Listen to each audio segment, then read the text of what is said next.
I want to go over some of the applications of what we were just talking about, conjugates and operations on complex numbers. So one of the main applications of this, or at least algebraic applications that I want you to look at, is how we can use these roots, as in if I know one of the roots, can I use that idea or that concept to find out the rest of the roots? Well, in some cases, yes. Okay. So if a polynomial, p of x, is a polynomial with all real coefficients, that's one of the key. And C, a complex number, is a root of p of x, then C's conjugate is also a root. Okay. So let's say that p of x is ax cubed plus bx squared plus cx plus d. And this c is, sorry, that's a poor choice here, c and c. If a, b, and c and d are all real, and this goes into it, then therefore, so does this. And that has to do with solving. When you square root something, you always get the positive and the negative. So if you think back to like the quadratic formula, so plus or minus the radical all over 2a. So whatever this part is, if this part works out to be an imaginary number, you can't simplify that to be like 5 plus 3 and 5 minus 3. That would give you two different roots. But if this is 5 plus 3i and 5 minus 3i, that's just what it is. So you're going to have that pair, the 5i and the negative 5i, whatever the case may be. So it has to do with this plus or minus, this square rooting of a radical, or of a term. So let's look at how to do it. So I've got some function here. It's cubic. We know if I was going to graph it, it is going to have one imaginary root. So if it has one imaginary root, it must have two imaginary roots. And it's cubic, which means that it has to have three total roots. Now cubes, when you think about graphing them, this guy's positive, so he's going to start low and end high. So we know he must come up and pass through and head like that. Maybe this root is positive or negative. We're not really looking at that right now, but for this point in time, well, it would probably be down here, but that's not the point. It's starting low, ending high. It's got one imaginary root, so it must have another imaginary root, which means the last one, because odd functions always have at least one real root. Then this guy has one real root, two imaginary ones. So what are the rest of the roots? All right, p of x equals x cubed minus 5x squared plus 11x minus 15. C equals 1 plus 2i, so x minus x, one of our roots, is 1 plus 2i. Okay. Well, if c is a root, then so is c's conjugate. That means that x must also equal 1 minus 2i. There's two of our roots. Let's see how we can use those to help us determine the third root. So there's lots of different ways to do this. I'm going to show you method, I'm going to call it vertex form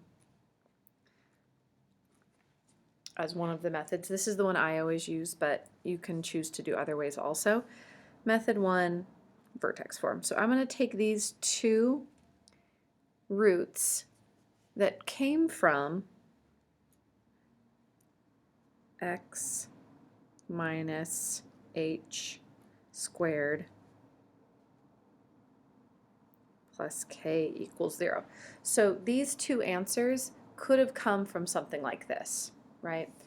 So I'm going to try to put these two answers back into this one form right here. Okay, these two answers back into this one form. So x equals 1 plus or minus 2i. So I've composed these two right here into one thing. Now I'm going to square this side, and I'm going to, don't square that side yet, sorry. We're going to shift our 1 over first. So now we have plus or minus 2i. Now we're going to square, right? Because we have to get that h over there so it's in vertex form. So now we're going to square, and anything I do to one, I do to the other. Why is this convenient? Well, positive 2 squared is 4, negative 2 squared is 4, and in both cases I'm going to get I squared, which becomes negative 4, right? And then we're going to add that 4 over to this side. So x minus 1 squared plus 4 must be a quadratic that divides cleanly into this. So we're going to write it out in standard form now. So using our perfect square rules, this becomes x squared minus 2x plus 1, and then right here plus 4.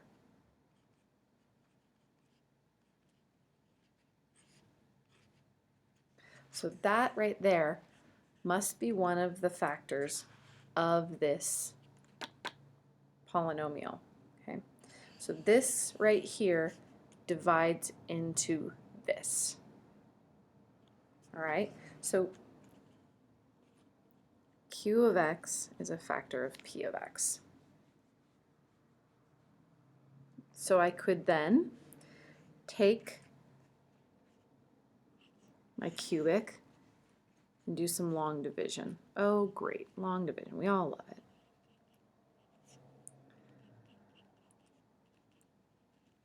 And then x squared minus 2x plus 5.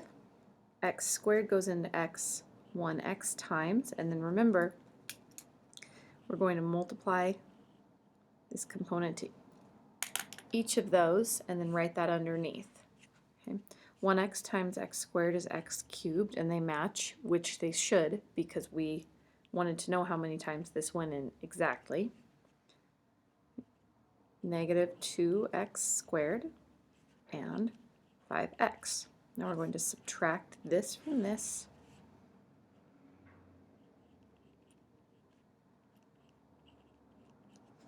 Okay, now I'm going to see how many times x squared goes into negative 3x squared. Well, just negative 3 times. And this should be our factor right here, but let's just double check that our algebra is working. Okay, that makes negative 3. That makes positive 6. And that makes negative 15.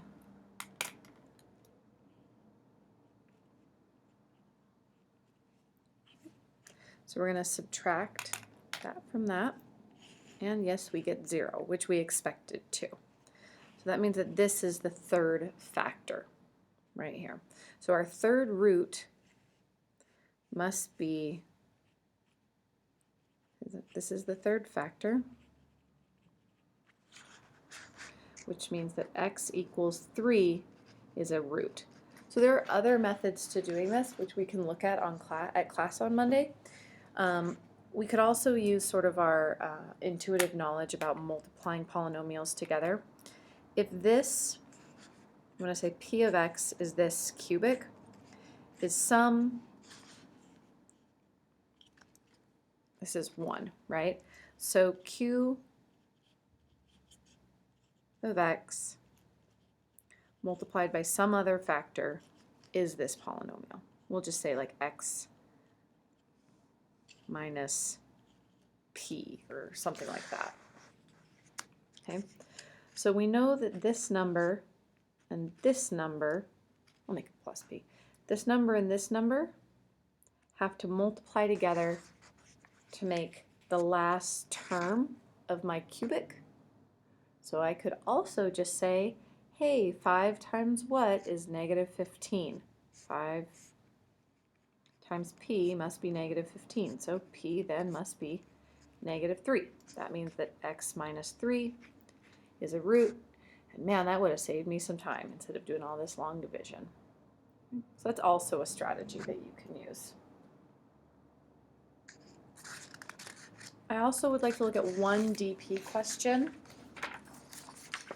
This one came right out of your packet the other day. So there was one that it was asking about this statement. If this statement is true, find m and n. And then in one case it says find them if they're real numbers, which means that, I don't think most of you guys are going to struggle with this one, but I'll do it with you anyways.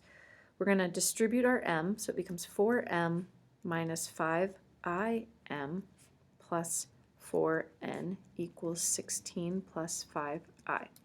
So if two conjugate numbers, two complex numbers are equal, then their real components are equal and their imaginary components are equal. So 4m and 4n must equal 16. And this term right here must be equal to this term right here. That's supposed to be a 15. I copied it down wrong.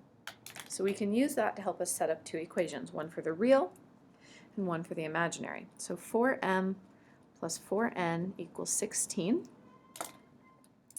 and negative 5im equals 15i. Now the I is sort of irrelevant at this point. We're really only interested in the m.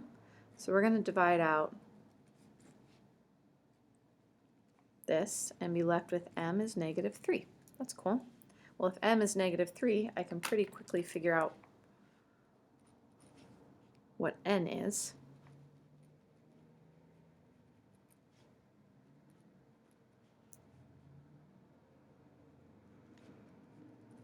Add our 12 over.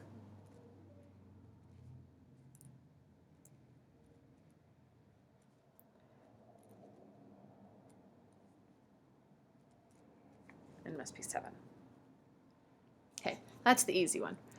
If they are complex conjugates, I'll get you started. You're going to have to finish it on your own. If they are complex conjugates, that means that m is some complex number. We'll call it a plus bi is equal to m. Complex conjugates means that n must be the conjugate of m. In other words, n must equal a minus bi. Okay. So that means that for b, 4 minus 5i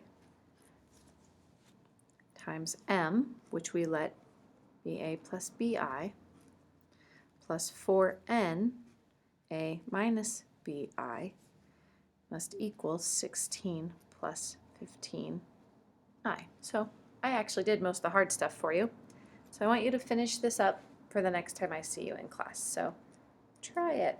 Plus it's cool because you get to get one of your DP questions done for preparation for the next test. So I'll see you guys in class.